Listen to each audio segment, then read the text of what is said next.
just to make sure that you got everything from glycolysis. So this is slide 13, and it's where we left off. Glycolysis means glucose breakdown, and glycolysis is the first phase of cellular respiration. Glycolysis does not use oxygen, so it's anaerobic, and it does not occur in the mitochondria. It occurs in the cytoplasm. So we start out with a molecule of glucose, which has 1, 2, 3, 4, 5, 6 carbons, and we wind up with a 3-carbon molecule called pyruvate, and we get 2 of them. So 2 pyruvates, 2 molecules of NADH, and 2 molecules of ATP. Now, we're going to kind of take a side note and talk about the process of fermentation, because fermentation is an alternative to cellular respiration that occurs when oxygen is not available. If oxygen is not available to the cell, fermentation occurs in the cytoplasm rather than cellular respiration continuing on in the mitochondria. So we're going to just take a side note and talk about what happens during this process called fermentation. Fermentation only uses glycolysis. The only phase of cellular respiration that is used during fermentation is glycolysis. Fermentation is an anaerobic process that reduces pyruvate to either lactate during lactic acid fermentation or alcohol and carbon dioxide during alcoholic fermentation. So, alcoholic fermentation is carried out by yeast cells, which are fungi, and it produces carbon dioxide gas and ethyl alcohol or ethanol. Alcoholic fermentation is used in the production of alcoholic beverages and bread. And then we have another type of fermentation called lactic acid fermentation that is carried out by certain bacteria and fungi. It is also carried out in the muscle cells of animals, including us, humans. And this process produces lactic acid or lactate. It's used commercially to produce cheese, yogurt, and sauerkraut. And this is the process of fermentation, but again, we're just going to focus on what we start with is glucose, and what we end up with is pyruvate, just like this part all the way to this point is glycolysis. Then the pyruvate breaks down either into lactic acid, and that occurs in animal cells and bacterial cells, or if this process occurs in plant cells or yeast cells, the pyruvate is converted to alcohol and carbon dioxide gas. So you only get a net gain of 2 ATPs, since the only process that is used during fermentation is the only cellular respiration process that's used during fermentation is glycolysis. Okay? Now, the advantages of fermentation are if you don't have oxygen, you at least can get some ATP. So it provides a quick burst of ATP for muscle activity. But the disadvantages are that lactate or lactic acid and alcohol are toxic to cells. It causes our muscles to burn when we've been exercising, and it causes yeast cells will die from the alcohol that they produce.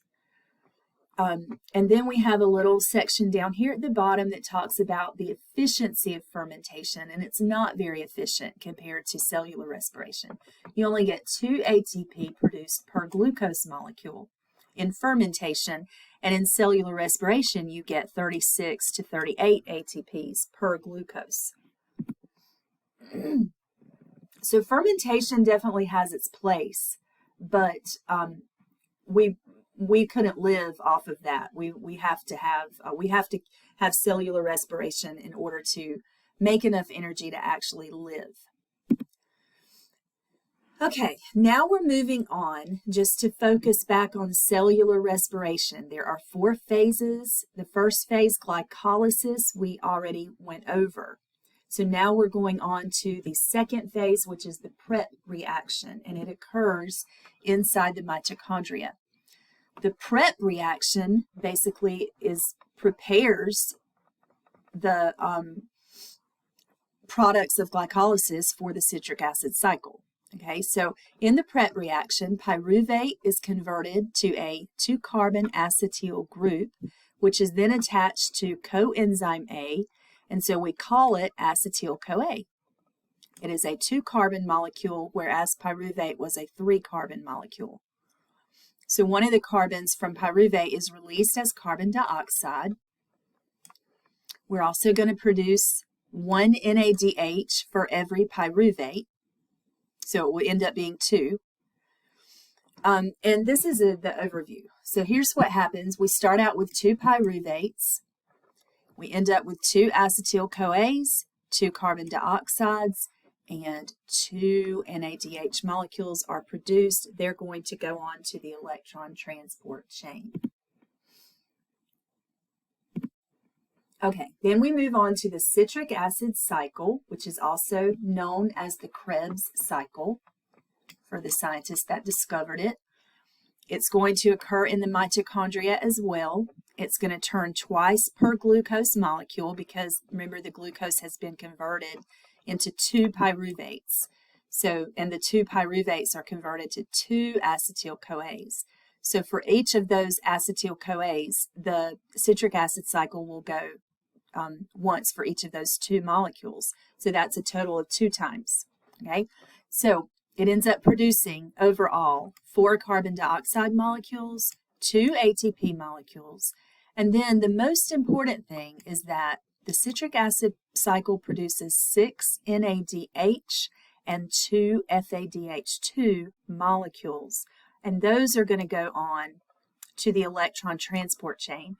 And what happens is the energy that is stored in the NADH and the FADH2 is stored in that hydrogen atom. Okay?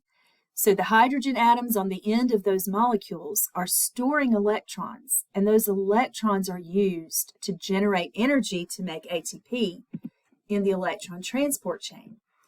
So far, this just shows you where the citric acid cycle occurs. Remember, glycolysis is in the cytoplasm of the cell. The prep reaction and the citric acid cycle and the electron transport chain are occurring inside the mitochondria. This is the citric acid cycle. And again, you really don't have to learn the steps of the citric acid cycle, but it is called citric acid cycle because the first molecule that is produced is called citrate or citric acid. And these are the products of the citric acid cycle: 4 carbon dioxide, 6 NADH, 2 FADH2, and 2 ATPs. So now we're on to the last stage of cellular respiration, the last phase of cellular respiration. It is called the electron transport chain. And the process that occurs to produce ATP is called chemiosmosis. So, electron transport chain is located in the cristae of the mitochondria. Let me go back to that mitochondria and show you. Cristae are the folds, these little folds on the inside of it. These are cristae. So the electron transport chain occurs within those folds, those cristae. And the electron transport chain, what it actually is a series of carrier molecules or carrier proteins. And those carrier molecules or carrier proteins are going to transport electrons. The electrons are going to be passed from one to the next, to the next, to the next, kind of like a hot potato. Remember that game, hot potato? So when you're little, that's what those carriers are going to do. They're going to transport those electrons from one to the next, to the next, to the next. And as the electrons go from carrier to carrier to carrier, they release energy. So the electron transport chain receives electrons, and they came from the NADH and the FADH2 because they are stored in those hydrogen atoms. The electron transport chain will also produce ATP, but now instead of substrate level phosphorylation, it's going to use oxidative phosphorylation, which is a process that uses the electron transport chain to produce ATP. That's just the name of it. It's the name of the process that produces ATP.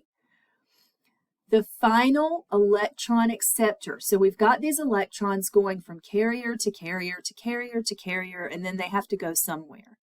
So the final electron acceptor is oxygen. Those electrons will combine with oxygen and hydrogen ions to form water.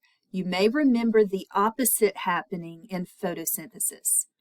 Water was split during the light reactions of photosynthesis, and it split into hydrogen, oxygen, and electrons. Now we've got oxygen, hydrogen, and electrons combining to form water. So everything is kind of the reverse of photosynthesis. So what happens to those hydrogens from NADH and FADH2? The fate of those hydrogen ions or hydrogen atoms is that the hydrogens from the NADH deliver enough energy from the flow of electrons and hydrogen ions to make 3 ATPs. Those from FADH2 deliver enough energy to make 2 ATPs. So you can count for every NADH that enters the electron transport chain, you're going to get 3 ATPs out of it. And for every FADH2 that enters the electron transport chain, you'll get 2 ATPs out of it. All right, cycling of carriers. Well, this section talks about how the NADH and the FADH2 breaks down and then gets regenerated. But what I really want to focus on are the steps of the electron transport chain. So this explains how it works. The electron transport chain complexes pump hydrogen from the matrix of the mitochondria into the intermembrane space of the mitochondria. So we start out with step 1 with the hydrogen atoms. So every time NADH enters the electron transport chain, it breaks down and releases hydrogen ions. Hydrogen ions have a plus charge, and electrons have a negative charge. So you see these hydrogen ions being pumped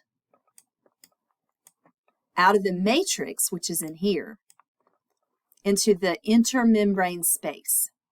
So they're basically being pumped across this membrane here, this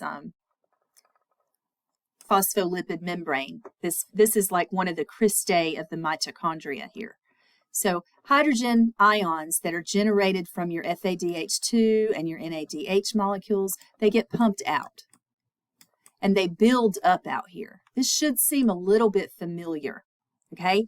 So we're generating a concentration gradient. We're generating a concentration gradient where outside of that matrix, we have a high concentration of hydrogen ions. So what they're going to do when they encounter ATP synthase with a pore, with a channel, is they're going to flow from their high to their low concentration. And that flow of hydrogen ions is what is going to be used to generate ATP. We saw the same exact process in photosynthesis, so it's no different, okay? So going back, the electron transport chain pumps hydrogen ions across, out of the matrix. Hydrogen ions become more concentrated outside the matrix than inside. Then when they encounter ATP synthase, hydrogen ions flow down their concentration gradient back into the matrix, and that drives the synthesis of ATP. Now, what caused the hydrogen ions to get pumped out, the energy to do that came from the flow of electrons down the carriers, okay? So we really have three processes going on. We have starting with the flow of electrons down the electron transport chain. That generates the energy to pump hydrogen ions out of the matrix, build up a concentration